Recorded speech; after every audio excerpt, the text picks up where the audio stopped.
Welcome to our comparison of two popular portable laundry solutions. Today, we're looking at the COMFE 1.6 CUFT portable washing machine and the portable clothes dryer. If you're living in a small space, these appliances could be game changers for your laundry needs. We'll dive into their specifications, highlight their pros and cons, and summarize user reviews to help you make an informed decision.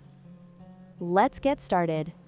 The COMFEE's washer boasts a capacity of 1.6 cubic feet, accommodating up to 11 pounds of laundry with 6 wash programs to choose from. In contrast, the portable clothes dryer is designed for smaller loads, offering 2 drying modes and a compact design that makes it incredibly portable. While the washer is heavier at 79.4 pounds, the dryer is lightweight at just 2.6 pounds, making it easy to transport.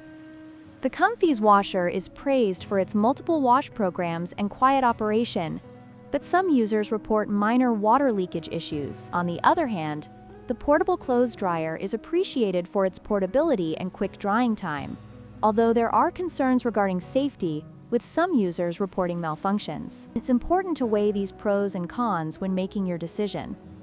The COMFEE's washer has a solid rating of 4.4 out of 5 from over 7,600 reviews, with many users praising its effectiveness and ease of use. In contrast, the portable clothes dryer has a lower rating of 4.2 from just 10 reviews, indicating that while it is appreciated for its convenience, it lacks the extensive feedback that the washer has. This difference in review volume may influence your choice. In conclusion, both the COMFE 1.6 CUFT portable washing machine and the portable clothes dryer offer unique advantages for small spaces. The washer is ideal for those needing a reliable washing solution, while the dryer provides a convenient option for quick drying. Consider your specific needs and preferences before making a decision. Don't forget to like, share, and subscribe for more comparisons.